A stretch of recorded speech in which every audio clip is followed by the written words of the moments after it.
So first of all, let's talk about communication for just a second. Let me just cut.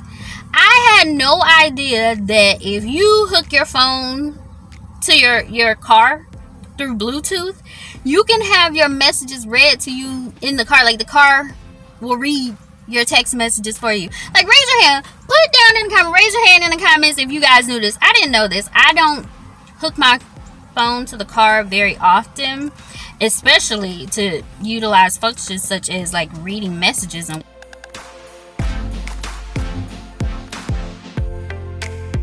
anyone else who is watching and or listening to this video, if you have communication concerns for your young child and your young child has older siblings, one of the reasons that your child may not be speaking, talking in sentences, speaking often, all of those things is because it's possible, there may be multiple factors as to why the child is not producing the amount, type of speech, whatever it is that you are used to having from your other children. Is because there are other people in the house who communicate for them.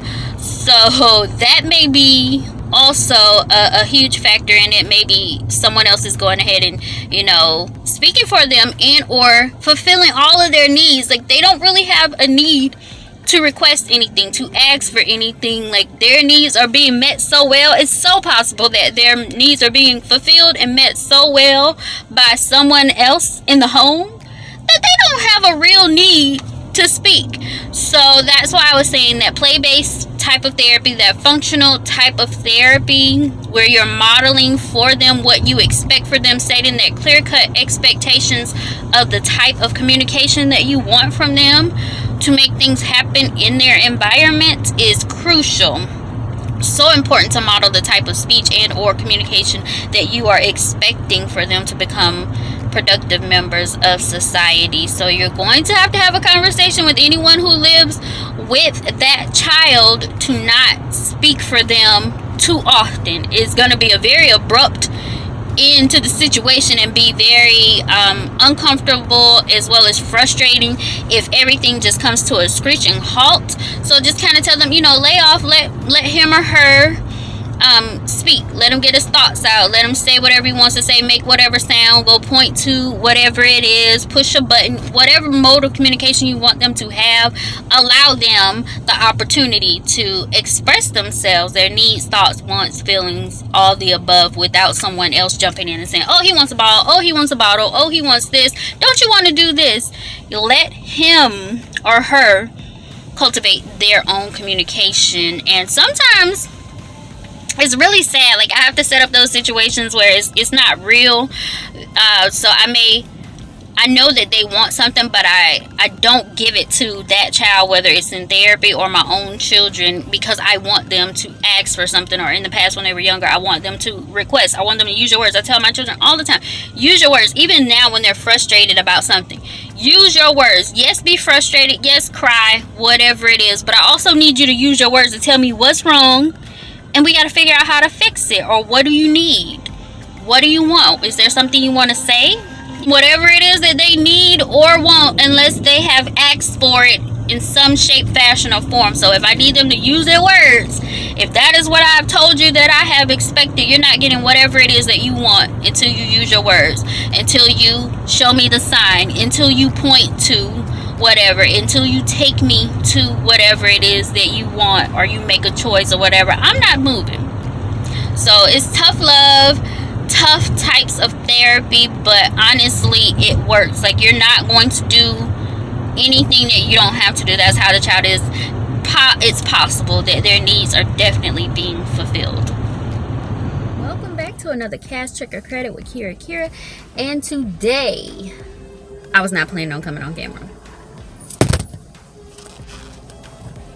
I guess my phone was like, girl, bye. You gotta give us the tea. What are we talking about today? Saw this video from the Bean Squad, and it was the mom that posted. Her name is Eva. She is the mom of Bean Squad. And the video title was, I can't do this. I quit. So I happened to see it today, and I watched it today. So first of all, like I said, welcome back to another Cash Check or Credit with Kira. And today I'm going to give you guys cash tips, as well as Eva Girl, I am giving you cash tips to help you in the situation that you're in, and give you courage, give you guidance, just pour into you, and just kind of reinforce what you already know as a mom. I'm going to be wearing two hats throughout this video. I'm going to be wearing my mom hat, of course. That's what I am first and foremost. I'm a person first, woman first. I'm a mom, and then beyond that, I am a speech and language pathologist. So I will be wearing that cap as well and speaking with you. The first thing I want to tell you, and anybody else who shares their story of what is going on with their children, their family, on these social media platforms, because I think it reaches so many people, and you don't know who your video is actually helping to make it through those hard times, those trials and tribulations, especially nowadays with everything that people are going through and having to deal with.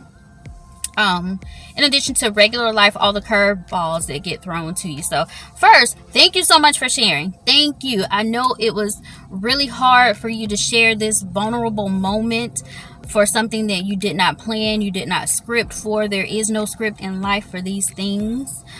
So thank you for sharing it and posting it so that we could see it publicly, not for an entertainment value, but to let someone else know that their story has value, their thoughts are valid, their feelings are valid, and what you do is definitely, I'm sure, it's going to help other people, the route that you take. And if you decide to share that journey that you're taking in your real life, that's not scripted at all, if you decide to share that journey, I'm 100% sure it's going to help other men, women, children. Take out the time to say thank you to your manager. Keep your manager for as long as you can. I don't know who he or she is, but I'm so glad that your manager was helping you manage that part of your life that wasn't necessarily your business and your brand, but it kind of is, because if the person is not okay, the brand is not okay, therefore the business is not okay.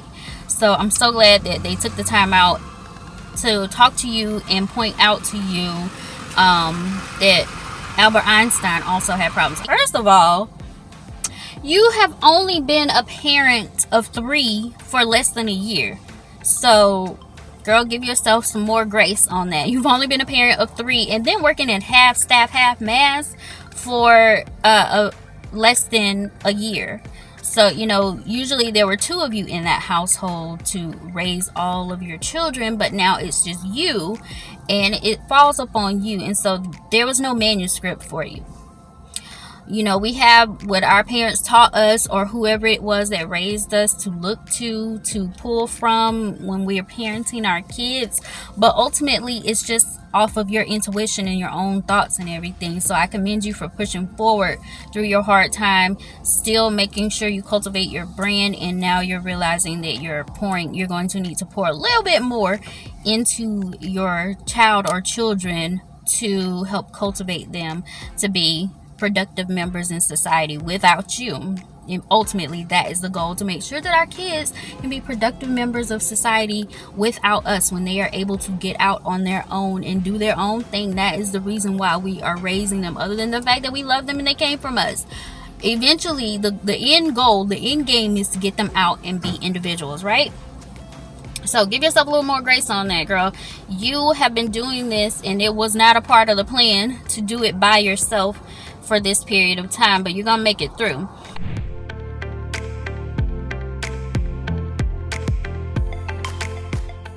I'm going to tell you C, self-care. You are going to evaluate and then execute. That's C. That's what you're doing right now. You're seeing this is the path, right? So you do your self-care every day. Whatever it is that makes you happy, you need to do that, okay? Because if you're not taken care of, you can't take care of those babies. That's just a point blank in a period. Nothing will prosper if you don't take care of yourself. Like, you are the engine in this train. You're the conductor too.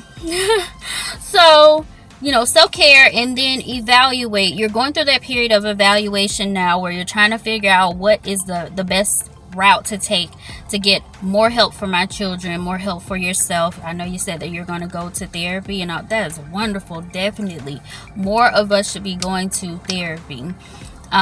But yeah, you're going to be evaluating, figuring out what you need to do. You went ahead and took them to the doctor because you realized, you know, specifically with your youngest child, that he's not talking, he's not saying any words. Thinking that is your mindset. So that's the first E in evaluate. And then you're going to execute from that plan. You're going to figure out what's going to work good for your life, for your children, for your family. What is that going to look like for you? You're going to be executing. I'm pretty sure these next couple videos you're going to be showing us all the wonderful things that you are doing to help your children continue to prosper. Okay, I did not see if you told us. I know you got the test ran, some tests ran, but I'm pretty sure with the pediatrician that you took them to, or just the doctor, is just, you may have gotten a referral. If you did not get a referral, please get a referral. A pediatrician that you took your children to did not give you a referral for a speech and language screening, and even maybe even a feeding screening for your child, for your daughter, for Millie, I would say call and ask for one. And if they can't get you one, go and see another doctor. Get you another pediatrician, because don't be afraid to shop for pediatricians. One thing that I hate I honestly feel, because it happens to me all the time, I honestly feel that we as people of color do not get the best health care, period. For some reason, when we have doctors, especially doctors who do not look like us, who do not have the same culture that we have, we don't get the right level of care that we should get all across the board. For some reasons, our feelings are not valid. Oh, you know, just wait. You've waited enough. There's nothing else that you need to wait for. You are the expert on your child, not them. You are the expert on your particular child. They're the expert of injuries, conditions, but you are the expert on your child. So if they're not giving you what you need, and once you find out what you need, sometimes we go to the doctor, we're not sure what we need, but after you've done, like I said, your evaluation period, you figure out what it is that your child needs, or at least they need to be tested for XYZ. Change doctors. I do not mind changing pediatricians. I don't mind changing dentists. I don't mind changing daycares. I don't mind changing schools. I don't mind changing any of that for my children, because I want the best, and I'm pretty sure you're just like that too. So if you're kind of like in that space and they didn't give you the referral, and anybody else who's listening to this video, you're trying to figure out, you have an inkling that something is wrong, go and get it checked out. The earlier you can have your child assessed, the earlier you can start with the treatment, if treatment is needed. Some cases treatment is not needed, or formal treatment may not be needed. Check your state board and find out where you can get your evaluation. ASHA, the American Speech and Hearing Association, is our national accrediting body. You can go on there for the state that you live in. To find a speech therapist in your area, you can just do the search and find a speech therapist in your area and ask them where to go from there. Each state is different, you know, for where you can get those early services and those early evaluations. So I'm not exactly sure where you are. And also, I don't know that you said this, but have his hearing and vision checked. First and foremost, if they do an evaluation, they're going to check that anyways, but if you haven't had that checked, make sure you request that as well. That be hearing well. Or if he has had frequent ear infections, that may be something that is hindering him from speaking. That's another reason why he may be mumbling. But I want you to know that your feelings are valid. And I hate that doctor's words hurt you, telling you that you are going to have to spend more time with your kids. Oh man, what was the word that you used? To hurt. Words are very powerful, okay? That's why they call some words fighting words. Sometimes doctors, pediatricians, people in healthcare don't have the best bedside manner, telling you that you're not spending enough time with your child. You may not be spending enough one-on-one time, or enough time focusing in on that area of communication. And so the doctor is right in a sense. You are going to have to devote and dedicate some special time, right? You're going to have to give some special time and special. That's what it was. Not giving enough attention. I think that's what they were telling you. You're not paying him enough attention. You're not giving him enough attention. Okay, so you're going to have to give him a little bit more in a different way. You know, specialized, individualized attention that is just for him, you know, between you and him. Or either, I would say, even between him and another family member. So words do hurt. I wish that we would have better bedside manner. Those of you who are in healthcare, put yourself in the position of the people that you are trying to care for to get back to a healthy state. Put yourself in their shoes or in the shoes of their loved ones. How would you want someone to come and talk to you about your loved one, or about how to interact with your loved one? That's how you need to be talking to them, because they're people first. Okay, I'm coming back out of that. I think that was a mommy moment. So yeah, I'm back. What does communication look like for you? I know you said that, you know, he's not speaking. He's, you know, just, you know, kind of like mumbling or humming, mumbling. What does it look like for you? I want you to keep in mind that we communicate in a variety of ways, right? So, you know, the way to communicate is not only through words. That's usually our most comfortable and first line of communication, because that is what you use and that is what your family uses and your friends. It's just talking, right? Speech. That's the first line of communication. But what does it mean for you? What do you want him to do? I know you want him to speak, but right now he's not speaking. Tomorrow he's not going to be speaking either. So the reason why I asked you that, and I asked anyone else about what does communication look like for you, there are other ways that we can communicate, right? We have sounds like what he has some sounds like, that's great. We laugh. We use augmentative alternative communication. That's what is known as AAC. That means that you're going to use something other than words to communicate with someone, to exchange ideas and thoughts, right? Actively engaged in something. You're going to use something else. That could be as simple as a communication board, maybe some yes no paddles or stickers, or, you know, a book, a communication book. It could be as high tech as like an iPad, all kinds of things. So there are different ways that your child can communicate with you all. Also, sign language. I did that with my child, both of my children. I taught them a little bit of sign language the first few months to first couple of years of their life. I taught them just basic sign language because if they couldn't get the words out, or they're not at that milestone where they should be developmentally saying these certain sounds intelligibly, meaning that we can understand them right off the bat, I would teach them the different signs. Easy sign. You want to look at some baby sign language, and it's going to only be helpful also if you decide to go that route, and just give you some other options. If you decide to go that route and teaching your child some signs, make sure at least the people in your household know those signs too. So if you're going to be having him use, you know, this for milk to request, make sure that Messiah knows that, make sure Saya knows that, make sure Melly knows that, make sure Billy knows it, whoever else is going to be in your hub of the home, to understand those basic signs, so that when your child goes to communicate with them, at least for those one words, they're gonna know that, oh, you know, the baby wants milk, you know, or the baby doesn't want milk, no milk. So you can build on that, and eventually they'll get the one word, the two words, and usually if they have the ability to speak, the words will come. Earlier, it appears to me, and my daughter would probably know more than me, that you guys are in a bilingual home. So sometimes children who are raised in a bilingual home, they have like this silent period where they're basically absorbing all of the information that has been poured into them, all of the information they're hearing, all the information that they're seeing, and trying to figure out how to process and get it out appropriately and what language. Like, it's really crazy. It's like they're trying to navigate through the culture, the sounds, and the words that are appropriate, and stringing those along. So it's a whole long thought process that goes through that when your child is in a bilingual home. So give yourself some grace on that, and don't stop speaking one language or the other. Research shows that there's a bit of a silent period that goes along with that, and even with AAC, just learning that language, there is a bit of a silent period. Some people grasp communication and whatever types of skills earlier than others. There are some that are much later. It's okay. get that early help now while you can, and while you're aware of it, you're cognizant of it, and you can do this. You have this ability, girl. You have it built in you. You've already been raising those 2, this 3. Just go ahead and toss it on in there. So everybody learns to speak. Everybody understands at a different rate.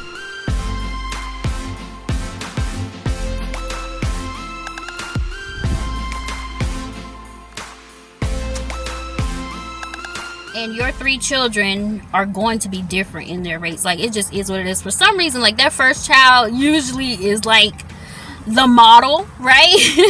And everything, like, they do everything so well, you don't have a care in the world. But like you said in your video, that was your child where you had more time to give to. Like, you poured a whole lot, probably. That's our first child. Like, that's that first one we care for, like a little. And your child just may be a late bloomer. Right now, you are at a point where you're waiting to see if he will get an evaluation, screening, whatever it is. So in the meantime, I know you're trying to figure out what to do. You can still work with him. Do those same things you were doing with your other children when you carve out that special time for you and your youngest son. When you carve out that special time just between you and him, use whatever it is that he is good at.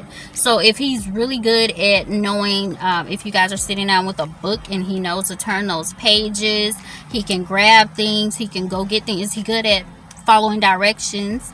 Is he good at sitting still with you on your lap or next to you?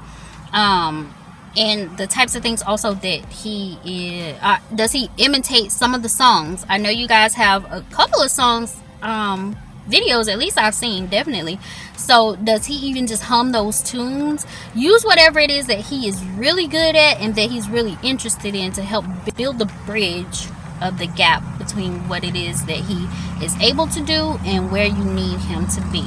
So you're going to have to model. That's the easiest thing I can tell you to do. Carve out some time for you and him and model what it is that you want him to do. Because right now he has a habit of doing those things. That's the way that he's communicating. So now we want to enrich that, right? We want to add a little more to it. So model what you want him to do. Okay, so let's say he wants milk. Who's when you wake up in the morning, when you get everybody ready for breakfast, who wants cereal? Raise your hand. Can he raise his hand? Can he follow those directions? If you want cereal, bang on the table, whatever it is. Who wants milk? You want milk? Show me milk. You tell this to all your other children and give him a turn to do that same thing. That's not going to be a one-on-one, but that will be kind of like a group thing. That's a little therapy time.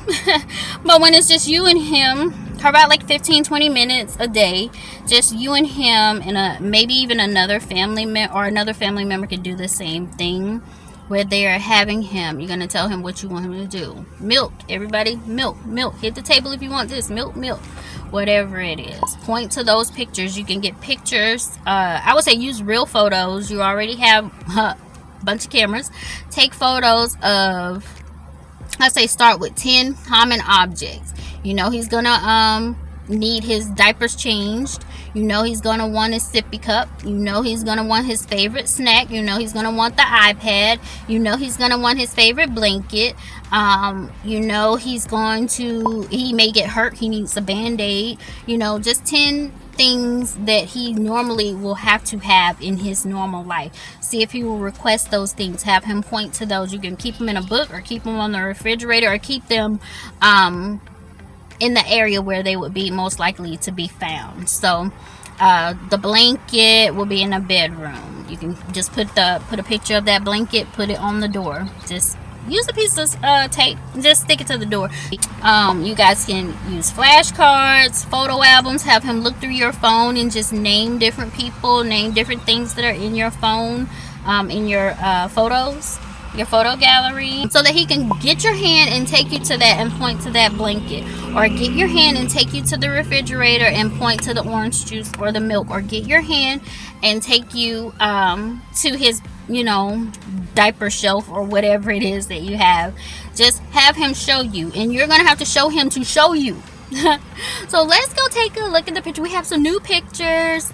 Let's take a look at these pictures. You're gonna use these to tell me what you want. So not only are you going to have him point to, but you're going to have him tell you what it is that you're expecting him to say. I want milk, I want orange juice, I want this, or just blanket, whatever it is. You can start, I would say definitely start at one word level, but I'm saying, I'm just giving you some ideas of things you can do. You're going to have to model, show him whatever it is that you need him to ask you for a request for, or tell you that he doesn't want, and then the language that goes along with it. Please try to open up his mouth to have those sounds come out or point to it. You can play in the mirror with him and try to have him make other sounds that he doesn't have. So if he's doing is he doing b, b, p, p? If he's not, start on those early sounds, girl. Find out that local speech therapist. If you're able to go into the astra.org and find a speech therapist, there are developmental norms. I know you say you didn't like when they compare kids, but we have to have them based off of something so we know how to get them to what is quote unquote normal standards. So each state has certain sounds that a child should generally be able to make by certain ages developmentally.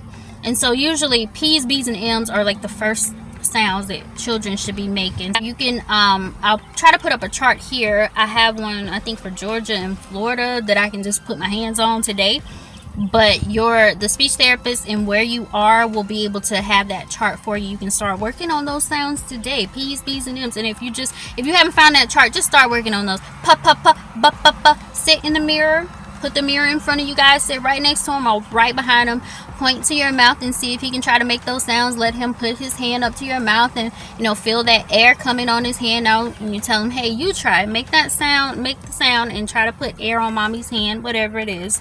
But you're gonna have to have mirror play. Play therapy is what you're going to be doing in that, when you're giving your child more attention.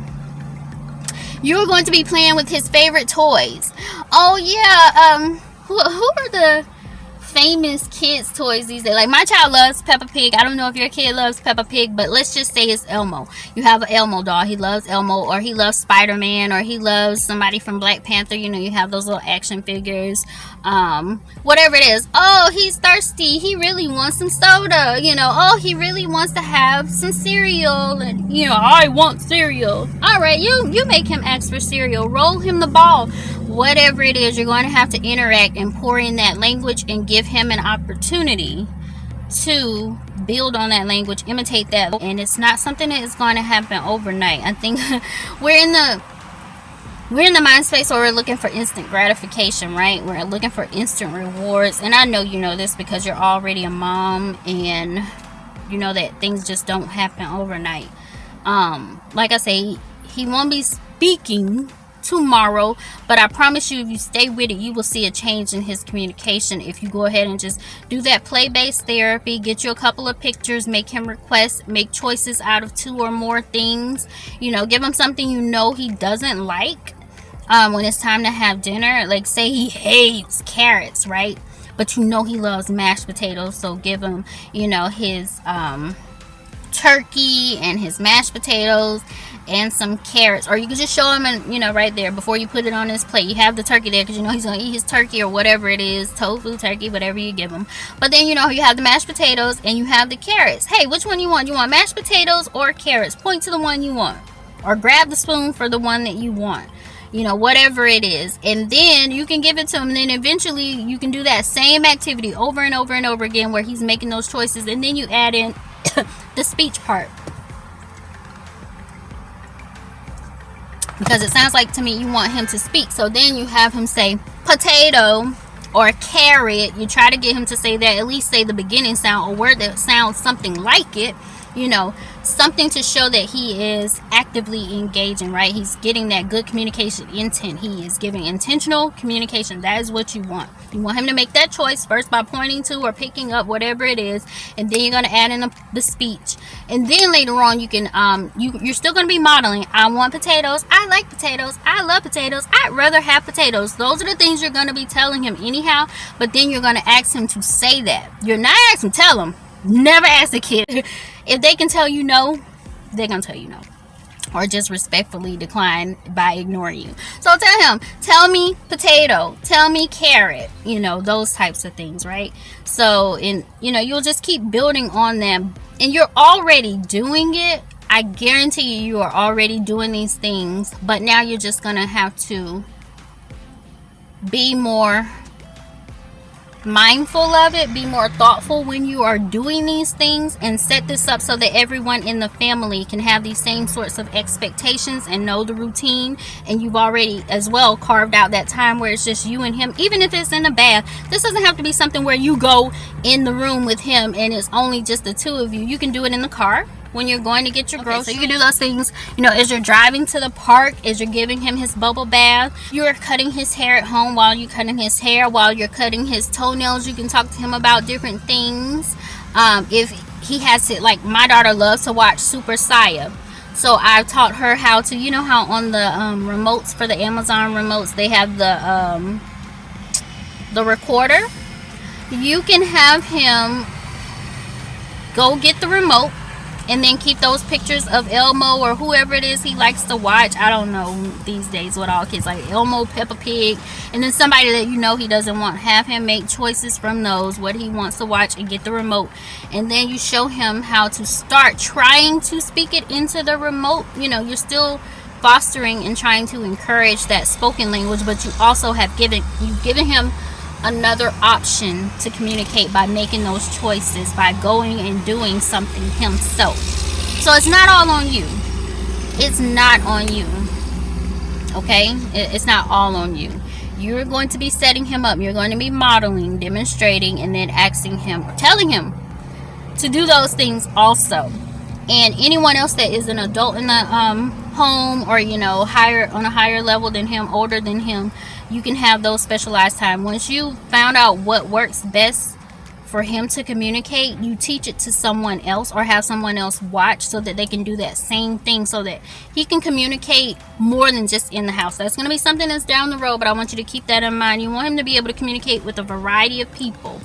So once he finally is able to get a skill that you've been working on, if you want him to be able to say P's and B's, finally he can say puh, puh, buh, buh. Anytime you see a ball, anytime you see something that starts with the letter B, blue, buh, buh, buh, blue, whatever it is, blue shirt, buh, buh, buh, buh, blue, whatever it is, you're going to get someone else to try to get him to say that sound, to say that word, to point to that word, to go pick that up, to make a choice of those things that have that buh sound, whatever it is. But you want him to be a communicator more than just in your home. You want him to communicate with a variety of people. I just want you to know, Eva, you got this. Anybody else who is watching this, you got this. Trust your intuition.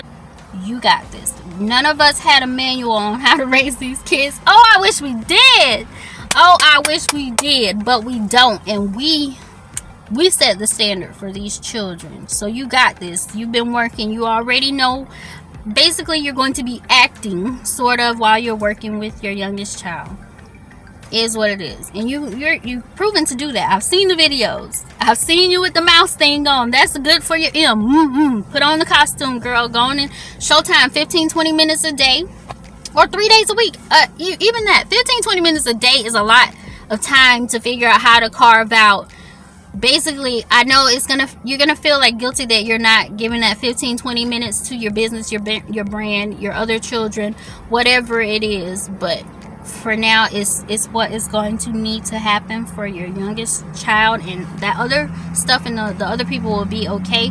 Do it when they're doing, your other children, when they're doing something else. Maybe give them some ice cream. Don't let the baby see you gave them ice cream or whatever, or while they're having whatever favorite snack. Let them do that, so then you can focus only on this other child and pour into them those 15-20 minutes, and it's just going to be showtime. But if you are consistent with it, if it's not even every day 15-20 minutes, at least 3 times a week starting out, because he's so young, I promise you will see results just from you by yourself, because now you are aware. You know that something extra needs to occur. I hope this helps somebody. I really do. I'm sweating. Oh my Lord Jesus, it's so hot out here, and I'm sorry it's so loud, but like I said, I wasn't planning on making a video today, but it ended up happening. is what it is. Life ended up happening, and I just wanted to reach out to you, Eva, and tell you, you got this, girl. Your feelings are valid. Sometimes doctors don't give the best advice in the manner that we need to receive it and have a call to action right there, but I'm telling you, it first starts with C. Self-care, evaluate, and execute, honey. To make sure that I say, even though I'm a speech language pathologist, I'm not your speech and language pathologist. Okay, so this is not an official therapy session to anyone. I'm not anyone's speech and language pathologist on here. I'll share it down below. I'll catch you in the next one. Bye.